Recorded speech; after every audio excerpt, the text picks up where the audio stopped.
Hey everybody, I'm back. It's Del Shores. And I'm Emerson Collins, and you're watching the Del and Emerson Show. Straight talk. Real gay!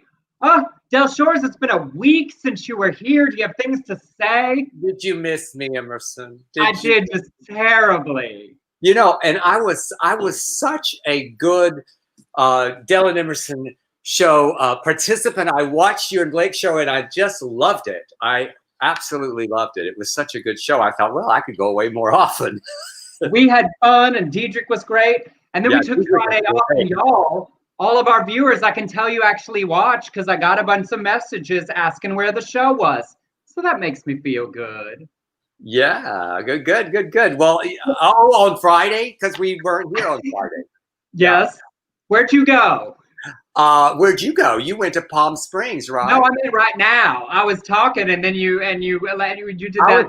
I was fiddling to make sure I had everything in balance. You know, it takes some effort here, Emerson. It's like we don't have all these technicians around us. We have to do our own lighting, our own backdrop, but it's like I do that to Blake, where he finishes a sentence, and it's like 3 seconds of like, while your brain processes the rest of it and goes, oh, well, yeah, on Friday. It's like, oh, and we're back. I thought, where'd I go? I was working, and you were leisuring, so you had a good time, huh? Yes. Well, hello, everybody, and welcome back. We're glad to be here, whether you're watching on Facebook, on Twitter, on Periscope, or on YouTube. Share the broadcast. Please invite your friends to join us. If you have questions or comments, weigh in, and we'll address them if we like them. But big news. Big news. You know, I have to say, Emerson, I started out on the. What's the news? That Kamala Harris is the VP. She's going to be the VP. Yes, she is going to be the VP. Yep. What do y'all think about that? Yeah. What do you think? I know there's some dissension, and there's always going to be dissension, and people like, she did this, she did this, she didn't do this. Okay, she is our nominee. I'm behind her. I'm behind this ticket, and we got to get the motherfucker out of the White House. Yes. To me, it's like yay, but also like this was always the choice. To me, this was always the choice. It seemed like it, but then they went through a lot of, just a lot of the word machinations comes to mind. Yeah, just like, well, is it going to be Stacey Abrams? Is it going to be Val Demings? And like you, I'm a news junkie, so I follow all that. You and I were talking about it earlier today. We were looking over the lineup at the Democratic convention. Go, oh my God, she's set to speak, so that means she's not going to be in that Wednesday time slot. And well, they fooled us. Yeah. The part that's very exciting to me is the idea of her and Mike Pence debating each other so she can mop the floor with that sad bag of bigotry. She is going to slap the shit out of him. I cannot wait. That's the one thing I love about her. And I loved about it. I mean, you can say what you want during the Kavanaugh hearings. She can speak. And it's that defense attorney. She is wham. Goes right in there. And if you look at, for the most part, historically, for our show, she's been great on LGBT issues. She was out at the front on marriage equality. She performed the first wedding. She advocated for Gavin Grimm with the Supreme Court.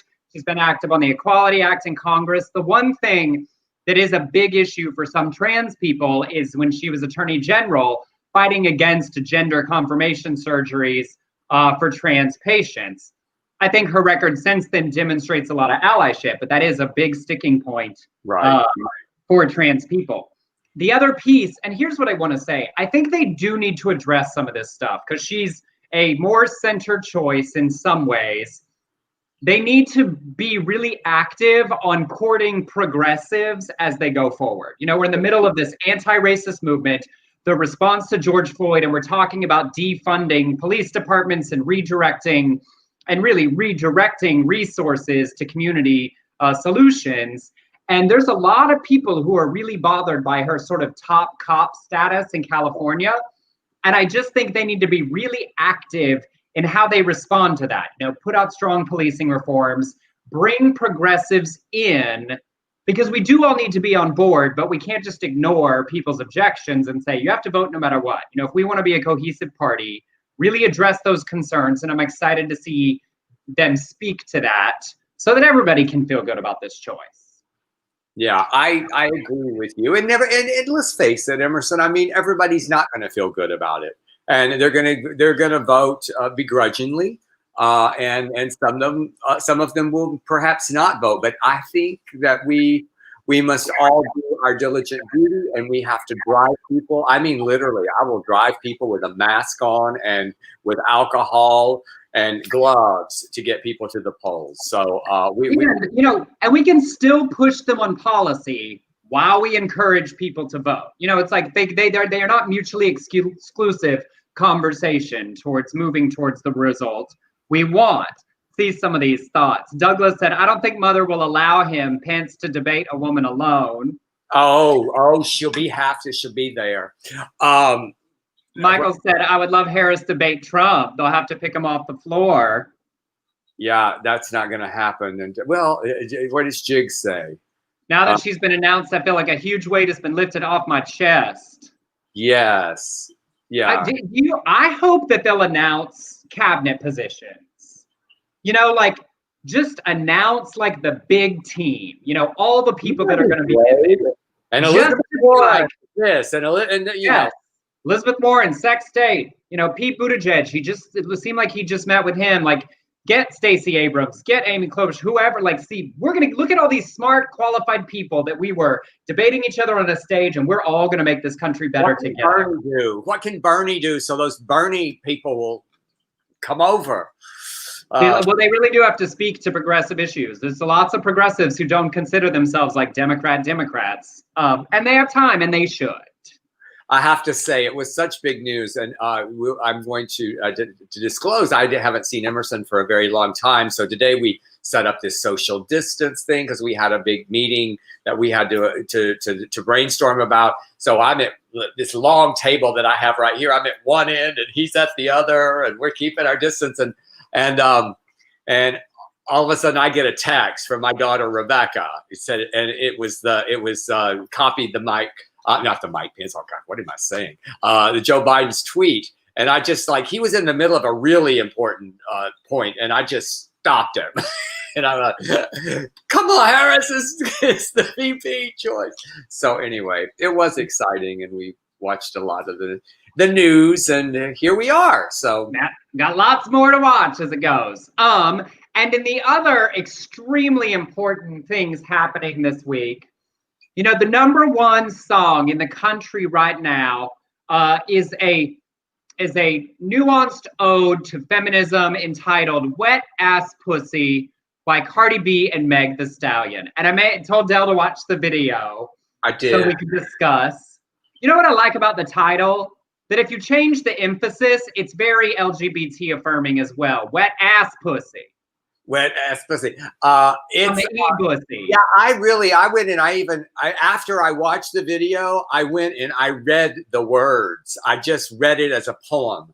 And I just yeah, you fucking with some wet ass pussy, bring a bucket and mop for this wet ass pussy. Give me everything you got for this wet ass pussy. Oh, it's deep. It's like a You know who else did that yesterday? Ben Shapiro, that bless his heart, absurd person. He read the lyrics as well, but every time he got to pussy, he said P word. So he sounded like that 4th grader giving a report in the class. That wet ass P word. That wet ass P word. He did it more like that wet ass P word. He went on to later say that his wife is a doctor, and she said if your pussy is that wet that you might have a condition. Well, I particularly enjoyed those. So Charlemagne the God made a joke on Instagram. He said about the line where she says, "If he ate my ass, he's a bottom feeder," which I particularly enjoyed that wordplay. I personally think bottom feeder is a derogatory term and shaming slur for Team Eat the Booty Gang. Research shows this term will create an environment for ass eaters to be bullied and harassed. Am I alone in feeling like this? Let's discuss. Party responded very sensitively and said, me and Megan would like to give a public apology to all ass eaters. We didn't want to offend any ass eaters around the world, especially offending y'all by calling you a derogatory word such as bottom feeder. This has been a tough lesson and we will never do it again. I just thoroughly enjoyed everybody having good conversations about analingus. Yes, and I think Important. And we know our demographic, so I don't want y'all to feel any shame. Do not feel shame if you are a bottom feeder. I am proud. Saying, honey, I have always said if I don't want to eat it, I don't want to fuck it. In the words of Jigs Burgess, Maya Angelou, move over. Move over, Maya. I think Emerson, I think you need that on a T-shirt. I would like to wear that to Trader Joe's. Oh, Coming new. That just cracked me up. Y'all, we took a show off, and on the show with Blake, I forgot to tell people to donate. So we've been missing those tips. I got to find ways to make money. Oh, yes, we got to get T-shirts. That's right. Well, y'all, what we do here is the LGBTQ news and obviously the nonsense. Thank you for being here. Do share the broadcast. Do weigh in as I get on into the news. I want to share. I got a bunch of pictures today. We missed, and I'm all excited to give you some visuals. So we talked a lot about Poland, and as re-elected virulent homophobe President Duda was sworn in last week, members of the opposing political party made a visual statement coordinating the color of their clothes to create a rainbow flag in the National Assembly. I love the visual protest of that. Many LGBTQ people in Poland are fleeing for other places in the European Union.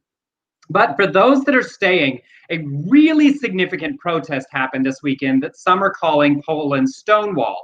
Nearly 50 people were arrested following the arrest of a trans activist known as Margot on Friday. Their LGBTQ rights group there, KPH, said the police were aggressively pushing protesters out of the way, knocking people to the ground, holding them down with their boots. A warrant was issued for her arrest on charges related to vandalism of a van that had been blaring homophobic messages. She is accused of slashing the van's tires and assaulting the driver. Now, she waited at the KPH headquarters to be taken into custody. The police declined to arrest her there. Instead, they allowed her to march with this group of demonstrators to a statue, then barreled in, arresting her along with the other protesters. So the protesters continued throughout the weekend, and there were protests in several other cities. So there's a big reaction happening there right now to the re-election of this homophobe, and really fearful for their life. And so really keeping an eye on what is happening there in Poland and how they're really responding strongly in response to his re-election. But I mean, international news like this, how important is this for this word to get out, for us to be talking about it and us to be supporting them? So also in international news, we've seen all the terrible tragedy from the explosion in Beirut that killed at least 200 and left thousands injured. While the explosion was catastrophic for everyone in Beirut, the LGBT plus community has been suffering a unique impact.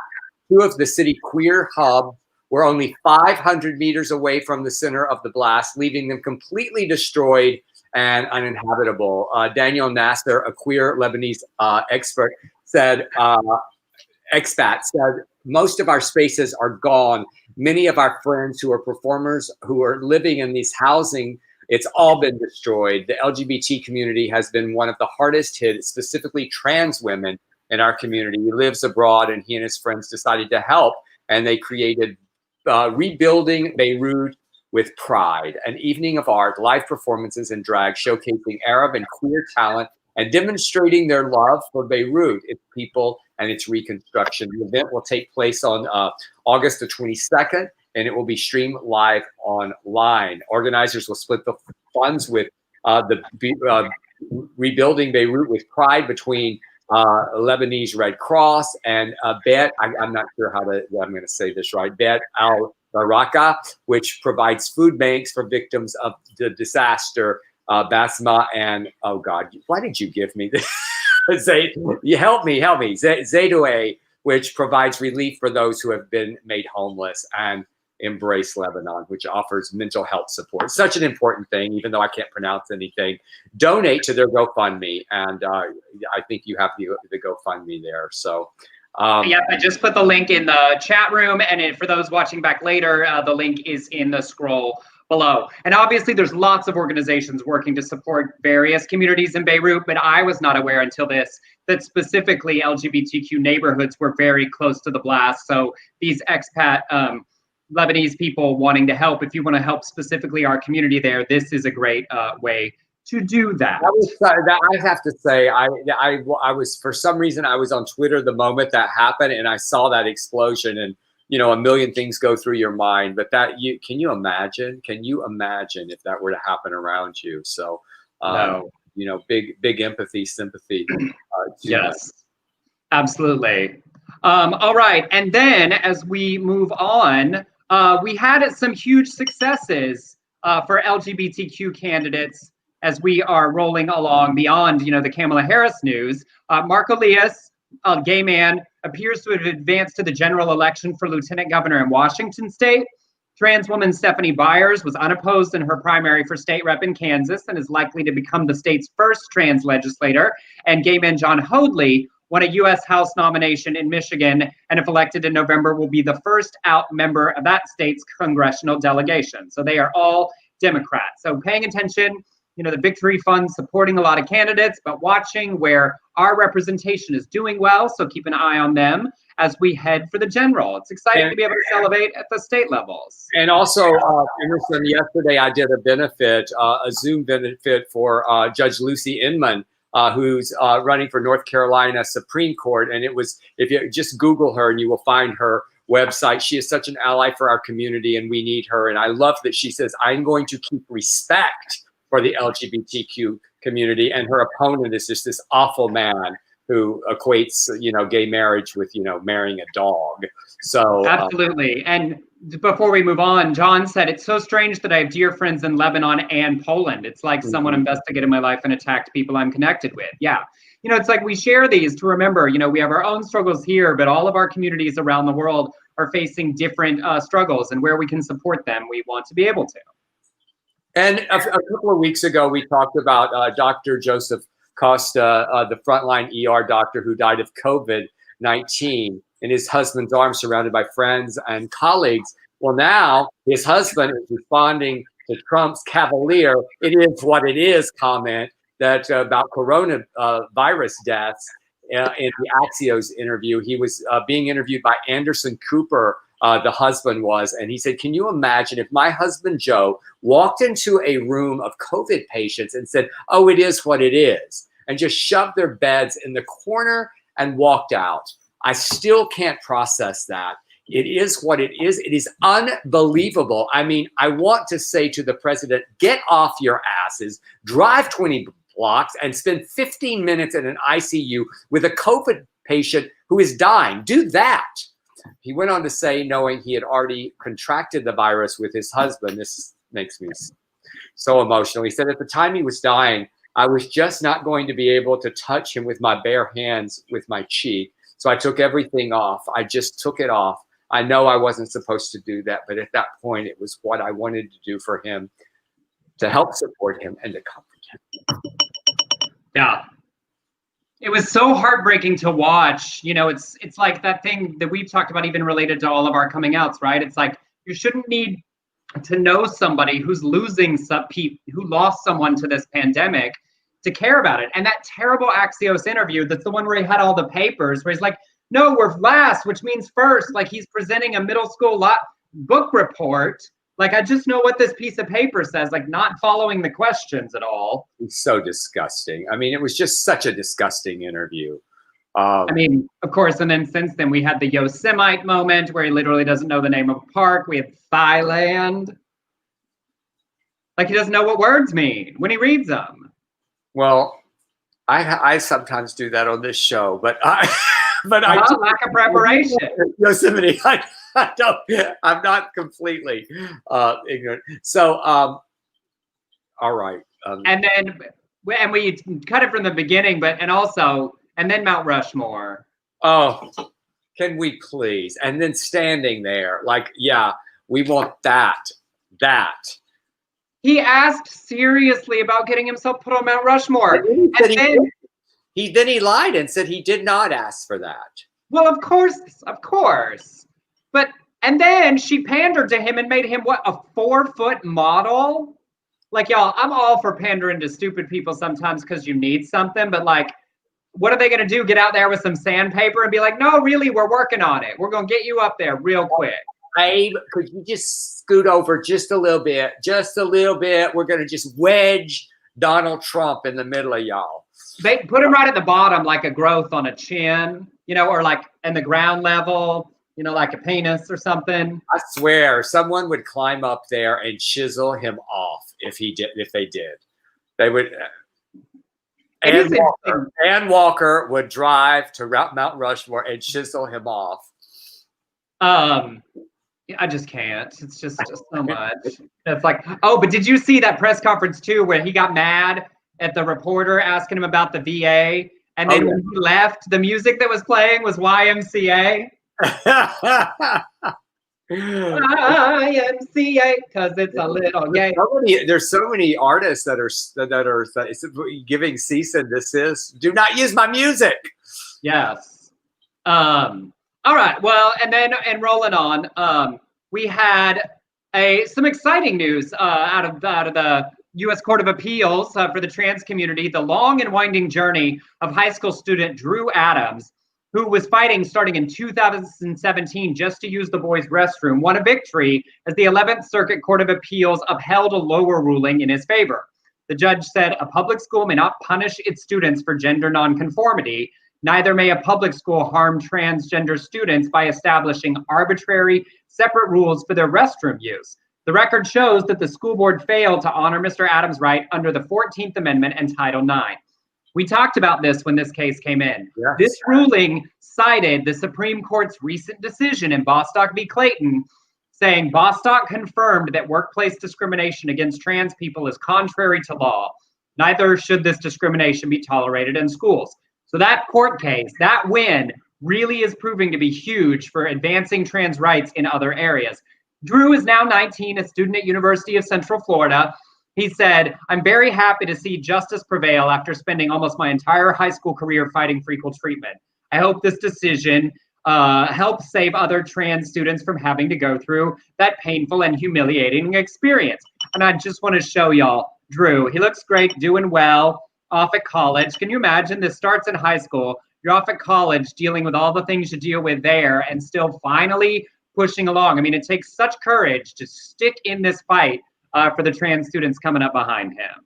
I love it so much. And I really feel like that he should just return to that high school and use that bathroom and walk in. I hope he gets to do that. I hope he gets to do that thing where you invite back famous alumni and he gets to go back and give, speeches about it. Yes. But a thrilling success and that long running story. We were doing that story back on our show the first time around. Yes, we were. So good for Drew. They're stuck in there. And sometimes it takes a long time to get through the court system. But that's where we have won so many battles in our community. Absolutely. My favorite evangelist is back in the news. I know it. You know what's upsetting to me, Emerson? He has blocked me. He has blocked me on Twitter. I cannot go daily and feed off of his wonderful statements. It's Jerry Falwell Jr. What's that? Yes, Jerry Falwell Jr. Yeah, it's not really LGBTQ news, but he's a bigot and I hate him. So we are celebrating this. Jerry Falwell Jr. posted a very, very strange Instagram photo. Do you have it, Emerson? Yes, I will. Okay, so he's beside a woman, not his wife, on a yacht with his fly unzipped and his underpants wide open and just awful underwear, by the way. The woman her pants also unzipped is reportedly a Liberty University employee and his wife's pregnant assistant. The caption said, "More vacation shots, lots of good friends visit us on the yacht. I promise that's just black water in my glass." It was a prop. It was a prop only. Well, an uproar has ensued. The photo was deleted shortly later. And Jerry Falwell Jr. apologized, saying it was just a costume party and in good fun.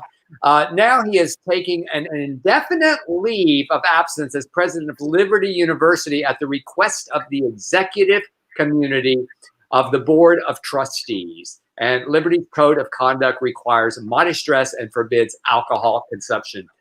This was announced shortly after Republican Congressman Mark Walter of North Carolina, former Baptist minister who had taught at Liberty, said Falwell Jr. should step down because of the picture and generally appalling pattern of behavior, including other racy photos that reportedly tied him to Trump. Michael Cohen said he helped keep a bunch of photographs, personal photographs of Falwell and his wife from becoming public in a tape conversation obtained by Reuters in 2019. It says that you said he has not responded, but he has actually responded now. He went on some bullshit radio show, not ours, and he said that he was just trying to make her feel good because he gained a little weight and he couldn't fit into those pants and she was pregnant and it was just a funny little visual thing and it was harmless. That's the dumbest lie. That's what he said. Because what's funny to me about this story is if he wasn't such a raging bigot and raging hypocrite, people taking this photo seriously would be the ones that should be laughed at. Because it is clear, you look at, they were having this trailer trash party while on vacation on a yacht, you know, and it's like, of course his wife's assistant is their friend and they're all being dumb. If you're not a bigot and you're not a hypocrite judging other people for their behavior all the time, he could have just said, lighten up a little. We were just being silly. But instead, he's got to make up some story about like she wasn't feeling good about her weight because of her pregnancy. So I was putting my belly out too. Don't you love that I dug a little deeper on that story? I do. Emerson. I do. You know, you could skip the he didn't respond part and just add the responded. I could have. I should have transcribed that response and performed it as a monologue. You're absolutely right. You said he didn't respond, but he has. Well, at 5 o'clock yesterday, when I assembled this entire outline, there wasn't yet a response. Well, I see what you're saying. I just said, no, he's responded now. He's responded. I do, but yes, I put that in just for you. It's not particularly gay, y'all, but he's trashed our community so much that we hope that you enjoy laughing at him as much. It was that whole thing about the pool boy that he and his wife took this pool boy on all these trips, and they bought real estate with and set him up in a business. So I want to know what those photos are. Michael Cohen allegedly has. Maybe he's into some cook fantasy. They're supposedly. I've dug on this. They had a trainer. They turned this building or something on. Yes, so they made the manager the building, and then they sold it to this trainer for his gym for like nickels on what it was worth. And supposedly there's some hot pictures of possibly the wife and the trainer in him. So, well, I'm going to pretend that he's a cuck. You know, he likes seeing other men with his woman. Allegedly. Who knows? But he's all right. Well, he lost his job for a while.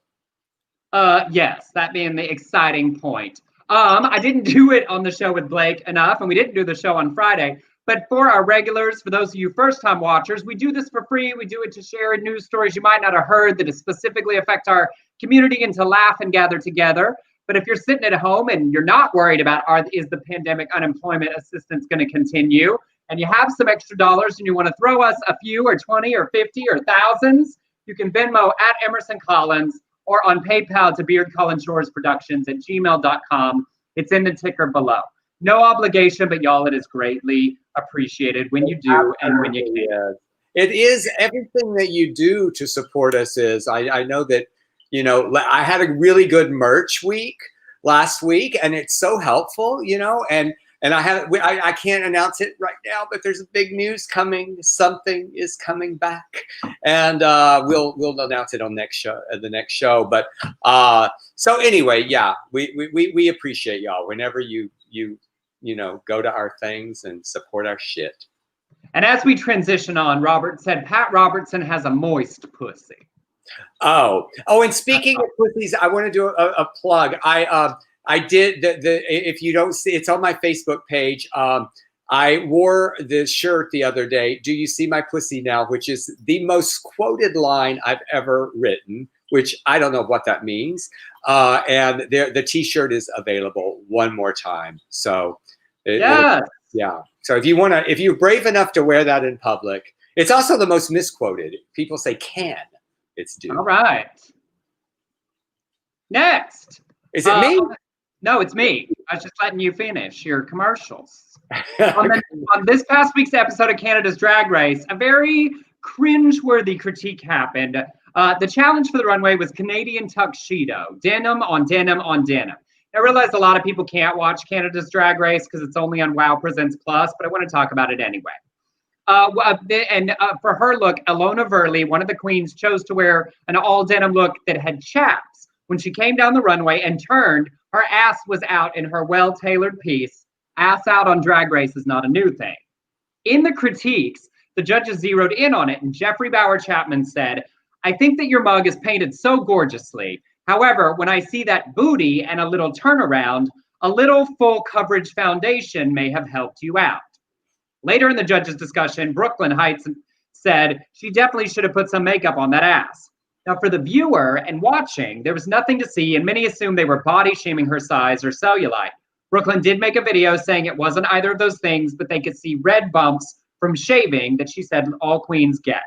For her part, Ilona Verley on Twitter said, "Thank you all so much for all the love. You've been so kind and supportive. I love you all so much. To be completely honest, I really didn't care about the comments made by Brooklyn and Jeffrey. While you, the fans, are going to have your opinions, please know, like me, there are people with feelings too." She did say it wasn't the shade. He was going off razor burn, which she didn't have. It was just the reflection of glitter that Priyanka helped put on her butt. She said, "He is rude, but he's also human, and I don't support hate, but I think he could use a lesson in tone and delivery for sure." Oh. Did you watch the clip? Yes? Yes. What did you think? Well, I think that I love how she came back. How I love how her response to it all. Yeah, I did feel rude, didn't it? When I watched the episode, my hands went to my face. It's like, what? I went like this. Yeah. I am of the thought you are in a competition to be judged. I didn't think it was fat shaming. I didn't think it was body shaming. I just thought it was so like cut and dry that I was like, I think it's a real critique. You can say your skin tone's uneven or whatever, and certainly asses are out a good bit. It's not that saying something about it is bad. It's just if you're gonna talk about somebody's body that's not the makeup face for a drag queen, I think you should know this is gonna hit hard, and I need to be really careful how I say it. And he dropped it like a lead balloon where I was like, I've never seen anything like that on that I can recall. That was that. Can you think of something? I mean, Michelle Visage has said lots of like really critical things. It's just I do think, you know, that's not an area of your body that there's a lot of opportunity to comment on, and I just feel like be a little careful. People have been very critical of Jeffrey through the season anyway for several other what's been perceived as unnecessarily harsh comments, so they're sensitive to it. But right? Yeah. Like the Simon Cowell. Yeah, it's definitely like going for that role. And I will say, but it's a good conversation to have. You know, she isn't the typical Twinkie queen. She's not a big girl by really any stretch. But I think it's worth being aware of how we talk about bodies when they aren't Western European standards. Now she is taking advantage of it, and she's making merch. She said, "Preview of my ass merch shoot." Wow, that's the next day and get the design right. T-shirts and hoodies. So he gave her a good opportunity to make a moment out of it. And I say, good for you, Ilona. I feel that it was only good for her. That's and said, "I need a weed whacker and a spackle on my ass." Don't look at me, Ed. Don't look at me. I had to save Leslie Jordan's back for whole year when we were doing Sordid Lives, the play. I mean, I would literally go over on Sundays to the pool with it and shave that back. I do remember being like 13 or 14 and having like butthole hair for the first time and just being so like, what is this? And getting one of those like original like 99-cent, Bic razors, the shitty plastic ones that no one should use ever, and like trying to stand on the sink and look at my butt in the mirror and just going, oh, I don't think this is gonna work. I did not go through with it, but I considered it for a minute because I was confused. I was like, I don't know how I feel about this. Do y'all notice that Emerson is feeling better? Yes, if anyone was concerned on my mental health journey, real serious for a second, I am feeling better. This weekend, for the first time in sort of almost 2 months, I can feel my emotional stores refilling themselves. And it's clearly impacting my lack of censor in oversharing. Oh, I love it. I love it so much, Emerson. And I'm just noticing that this new orchid of mine kind of looks like I have like a Carmen Miranda orchid out or something.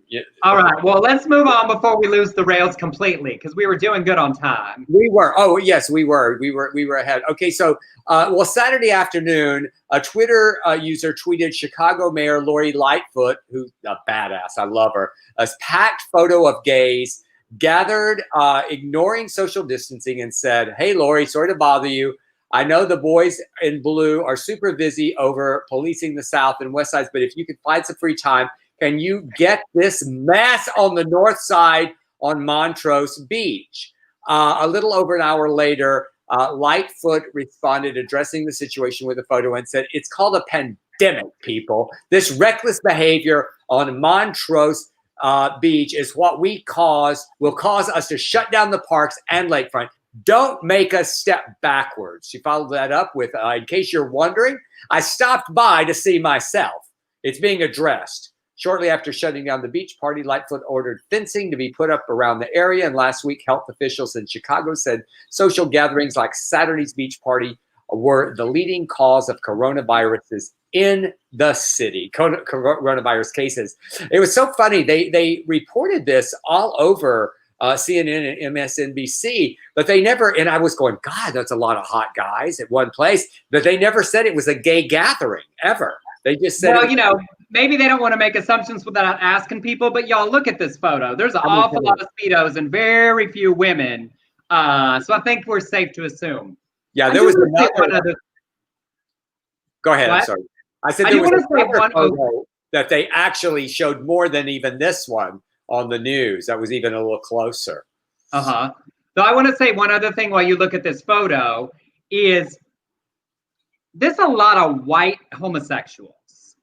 And the reason I say that is, when we talk about stuff in our community and the challenges that like people of color face in our community and the frustrations they have with white gays controlling a lot of things and being involved in a lot of things, when you look around and you look at Fire Island and, the various places we've seen gatherings of particularly gays not adhering to social distancing, y'all, it's a lot of white homosexuals. And that speaks to how white gay men in our community can live under the same privilege that straight white men exist in the wider culture, thinking the rules don't apply to me. I get to do what I want. The way I've been socialized is that I want to do what I want to do. I mean, it's really noticeable when it's like just white gay men, not lesbians, not black guys, and holding our part of our community when your dumb white gay friends are like, no, it's fine. Like if just the 15 of us go to the beach, it's not a big deal. No, it's too many. Wear your masks. Don't be stupid. Don't let your privilege think you get to do whatever you want. Amen. I agree. Well said. All right. Well, in other news, it's just thinking about, was being accountable, holding ourselves and our friends accountable. Who else to talk to white gays but us white homosexuals? Once upon a time in my life, I might have been one that's like, if I sneak off to a corner of a beach, no one will know, and I just need a break. No, I can be responsible. We can. It's like those days that are going over to Chick-fil-A with disguises on to get the waffle fries, Disguises on. All right. Well, in sports ball, y'all, we haven't done a what's in sports ball in forever, but a quick fun thing. 5-time NBA All-Star Damian Lillard wore rainbow-colored shoes during a recent game against the Boston Celtics, showing his allyship with our community. The rainbow sneakers are an official Pride style from his Dame 6 line for Adidas. He's one of several players wearing league-approved social justice messages on their jerseys, which I love the NBA is approving a variety of messages. His jersey also said how many more, obviously a reference to the ongoing violence, the Black communities, and the larger anti-racist discussion at the hands of police. There are other messages that are approved, including justice, freedom, Black Lives Matter, and say her name. According to Sports Illustrated, the league made the changes after a number of players told officials that the league needed to do more to combat racism. And I love that. He's an ally, wearing pride shoes, addressing police violence. And that is one hot photo. I mean, that too. I mean, come on. I feel like I need to go buy those tennis shoes. Should I buy them? I bet they're high. They're like $180. That's what I was gonna say. Ooh, that's high. That's what. Did your mother ever? My mother. Oh Lord, that's high. That is high. We're gonna have to wait till they go on special. I buy shoes. I buy tennis shoes, and I don't play tennis. I just buy walking shoes. So, all right. Well, this is a fun little story, and you must go and on. I'm gonna try to play it. So you're gonna play it? Yes, good. There's a lot of information out there for folks seeking a youthful glow, from creams to serums to Botox to jade rollers. But Toni Braxton has emerged on Instagram to offer up her personal beauty hack with the best one yet. It's like one of the rollers you see, but different. Toni's caption read, "My real beauty secret is, yeah, okay, it's a vibrator, but I only use it on my face, honest. There are 3 settings, but I would advise you to not put it on 3. Here it is. Can you play that? This thing right here. Okay, it is. I'm going to be honest. It is a vibrator. It is a vibrator, but I call it a face tingler. A face tingler. In my face and get them activated and working. I haven't used it on anything else other than my face. Okay, just she FYI. did need to say that. This has got the little ball here, which is perfect. Sometimes I put it in the freezer. It's really cold. I just kind of rub it, and it just activates all those muscles. Get them together. We are working today. We are going to be cute today. Let's see what Sam has for me. Sam. There it is. I named all my wigs. Anyway, too. Well, I wanted to, if she can do it, I wanted to show y'all. I use this as a watch and a bracelet holder myself. There are other uses. So, well, like Toni Braxton, you need to tell us. Have you ever used that for anything else? I have not. Look at it. Look at it. Joe Pat Ward gave this to me as a joke. Look at that. No. That's ambitious. Jonathan said she's going to unbreak something other than her face with that. Yes. Ooh, yeah. I want to know if maybe she did use it. Like if she actually was using it for its intended purpose once and it bounced around the bed and then was like, y'all,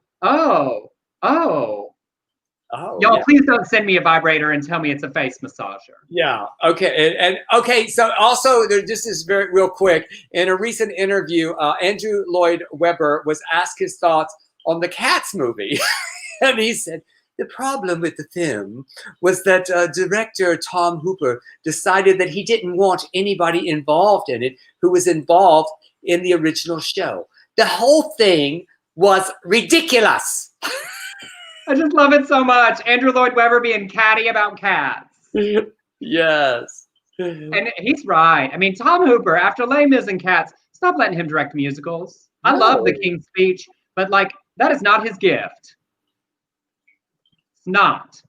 All right, this next story, y'all, there's a lot to it, and I spent entirely too many hours yesterday trying to formulate this to share with you, but it's what it shares. There's a lot of nuance, and I want to hear what you all think when I get to the end of it. There's several phases to this story. I actually almost shared a couple of weeks ago. Alex Morse is a 31-year-old openly gay 4-term Democratic mayor of Holyoke, Massachusetts. When he was elected 9 years ago, he was the youngest and first gay mayor there. He is currently running for Congress with very progressive goals to unseat a long-serving incumbent, Representative Neal, who's considered by many a corporate-backed centrist Democrat. That election is in 3 weeks. Last Thursday, the College Democrats of Massachusetts sent him a letter uninviting him from future events. Then on Friday, the letter and its contents was leaked to, I believe, the Daily Collegian that spelled out why. The letter said in part, numerous incidents over the course of several years have shown it's no longer appropriate to encourage interaction between college Democrats and Alex Morse. Their issues included that Morse regularly matched with students on dating apps, including Tinder and Grindr, who were as young as 18. These students included members of several local colleges and college groups in the state. 2, using college Democrats' events to meet college students, adding them on Instagram, adding them to his close friends story, and DMing them, both of which made young college students uncomfortable and pressure to respond due to his status. They also said, 3, having sexual contact with college students, including the UMass Amherst, where he is a lecturer, and the Grade of 5 College Consortium. They said, he should know as an elected official, a high-profile candidate, and a lecturer at a large public university, he holds a position of power over many young people. Many view him as a role model, which makes it unacceptable for him to routinely make sexual or romantic advances, whether implicitly or explicitly. They said, even if these scenarios are mutually consensual, the pattern of him using his platform to take advantage of his power for romantic or sexual gain, specifically towards students, is unacceptable. Then, that was part 1. Then, many people called for him to drop out of the race. Then he said he would not. He issued a follow-up statement insisting he is not a sexual predator and has done nothing wrong. He did admit to having consensual adult relationships with students. So far, none of them were his students, but there were students at his university where he's a lecturer, not a professor. Then there was a backlash of others saying the attacks on him were pandering to old harmful stereotypes of gay men as predators or pedophiles, and the double standards hypocritical, because he's only 31. If this goes over several years, he was in his late 20s, matching with college students on apps that are public to everyone. They put out a statement because it was revealed they had accepted money from his opponent. And some people said maybe that's why they were doing this. Now, court notes no accusations of direct students, but there were students at his university. He does live in an area where there are 19 colleges in the area. The letter, the only specific example they gave was one student who hooked up with him and found out afterward that he was a mayor and a lecturer and felt uncomfortable after the fact. Finally, yesterday, the Victory Fund, which we talked a lot about, who supports LGBTQ candidates, said specifically, this letter was released 1 week before the first debate and 3 weeks before the primary. It is clear it was timed with political calendar and without enough time for the independent investigation to be completed. They believe Alex is taking responsibility for his actions and they support the investigation despite no complaints ever having been made. They are specifically critical of media and others to avoid reinforcing tired homophobic tropes. He has been open about the fact that he had consensual relationships, and they believe the media and voters should review the allegations and determine whether a straight candidate would be held to the same scrutiny. Now, I'm sorry, I know that was a lot and a lot of reading, but I wanted you to hear all the sides. I did also look on Twitter, and there are a lot of college students in his area, in the colleges nearby, talking about it being a sort of very open secret that he does this. So there's a lot of viewpoints to weigh in here. Was that clear? Do you all have thoughts? How do you feel about this? Please share. Me? Yeah. Well, I mean, I am a guest professor every year now at NSU, Louisiana, and I am on those apps, and I many times have been hit up. Never have hit on any student, but I have gotten a message. I've never done the scruff matching. I feel like that it is my responsibility to go in and be a professor and teach, and I don't want anything to taint that and to harm my reputation, the university's reputation, or a student feeling that there is something to be gained by hooking up with me. And I refuse to engage on any level. So I'm a lot older than him, obviously, but that I just feel like that if you're going to take a job like that, there are certain things that you need to that's my personal opinion. I'm not saying he is a predator. I'm certainly not saying that. But I would not do it. I would not put myself in the position to have this happen to me. Right. I think there's a couple of things. One, I do think talking a lot about the age is pandering to homophobic stereotypes. 31 and 19, like y'all, 10 and 11 years, like you're a grown up, you're at college, you can make your own life choices. Right. I think when people are focusing on the age thing, that feels homophobic stereotype pandering. I absolutely think it's a terribly bad decision. It's not against their school policy for him to date people at the school if they're not his students. But I would say in that situation, both as a mayor and a lecturer, hitting on students at events where you're the guest as a speaker is definitely a bad decision. Yeah. Hitting on students at the university where you work, and maybe you don't find that out till you match. I mean, it's not like on Grindr, everybody's like, where are you at school? I think those two were bad decisions for somebody who wants to be in politics, because they aren't children, they are adults, but they are young adults that want to work in politics, and you're there specifically in your position of authority. And I think that's bad form more than it's predatory based on the information we have so far. They didn't share any specifics, and that's a little bit of a problem. They're doing it to protect the students, which of course they should, but with no specifics, as you read the commentary, people are assuming the DMs were really bad or assuming they were like completely innocent, and it's likely somewhere between. So it's a little difficult. People's biases are showing in their responses because there's so little information of the specific.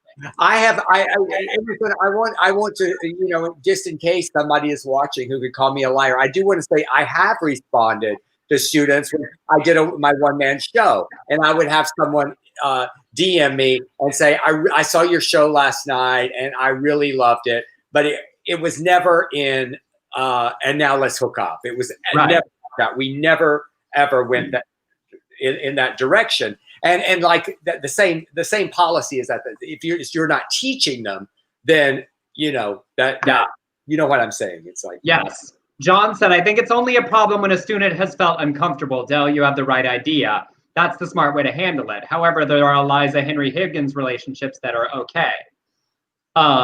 Ed said, being a public figure, I'm sure you'd have to be more careful when it comes to dating app. It's stuff like this that'll bite people in the ass, especially if you're running for a political office. I do think that, like, being aware that he's been the mayor for so many years, he did also talk about his coming out process and already being a political figure as he's been figuring it out. You know, I'm sure he was on the apps at 24, 25. Now you're 31, but there's still always college students on the apps. He has some consideration to take into. Christopher said, I had a professor I was interested in, but didn't make any overtures towards him until after I graduated. Didn't want to risk my education and his career. That was probably the best choice for me. I think that's a wonderful choice. I would, you know, that seems acceptable. Douglas, ethics dictate that you don't do anything with even the appearance of unethical behavior. Well, I definitely think that's what it is, and that's what gets people in trouble. Is that they think it's all a big secret, and there's screenshots and there's this and this. I mean, come on, you as a minor gay celebrity, I have had. I've been recognized on the apps many times, and it always is awkward. It'll be interesting to see because these are current college students and we're in an era of people screen capping everything. If screen caps come out for supporting this story going forward. I will really quickly. I had an incident sort of like this actually happen in college at Baylor.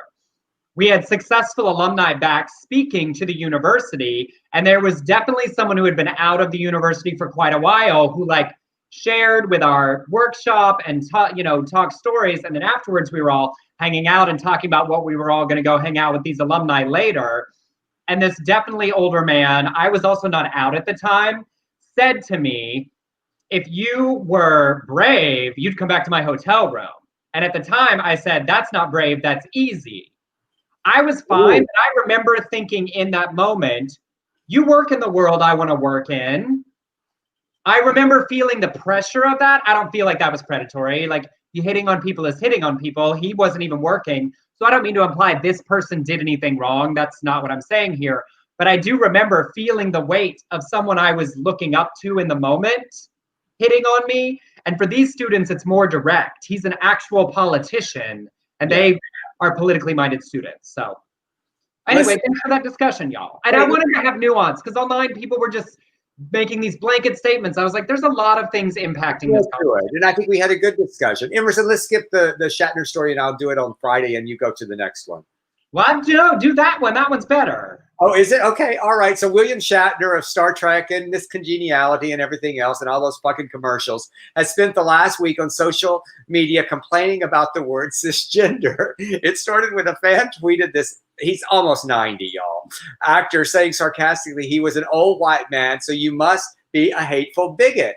He then said, well, you forgot cis in this old white cis man need to stay current. And then he said, some need labels and categories to separate people in order to harass or debase them. The only time cis is used when referring to me in that way. Do we need these labels in order to communicate? No. So those that use them when describing others are doing it for negative reasons. And people explained that the term is neutral. Shatner responded with screenshots of people discussing cis, white, straight, and male privilege, and said, I love though that he was able to do screenshots, and said it was proof that the term is a slur and a term of harassment. He said, I'm not asking for help or allies. Nothing I'm saying is hurtful. I'm asking people not to label me as I consider it harassment. Several people think I'm taking away their rights and are arguing it's a bit bizarre, but I'm not going anywhere, nor am I changing my mind. He did attempt to clarify, saying, let's be clear, these trolls who need to label, debate, and harass are not representative of the entire trans community. I'm sure there is a majority of members of the trans community that would condemn their actions. It's so funny because that last part, I don't think he's like crazy transphobic as a person. No. I think it's that people get hung up on words like, don't call me cisgender. Y'all, it's just the word that's the opposite of transgender in a conversation. Like, this person is trans, I am cis. That's all it does. It doesn't give you an identity. It doesn't, why do you care? It's just descriptive. He thinks it's the first part of sissy or something. He's like, sis, no, I won't that. Like y'all, like the point is not othering trans people. So there's two words. It came up with a biologist. Do the mask one, because we have that photo.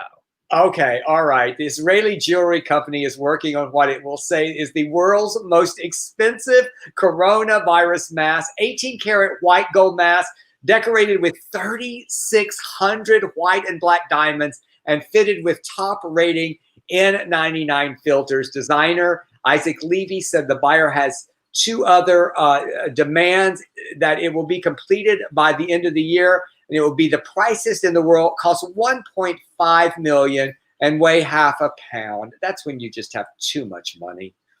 $1.5 million for that mask. And you know what I hope? I hope somebody steals it.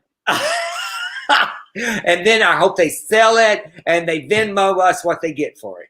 If you are an asshole that has $1.5 million just to say that you own the most expensive coronavirus mask, I gotta be honest, I do. I hope somebody runs past you, snatches that off your face, and just runs with it. And then they're like, oh my God, that is so hysterical. They're like, oh, please don't let there be a vaccine yet, please.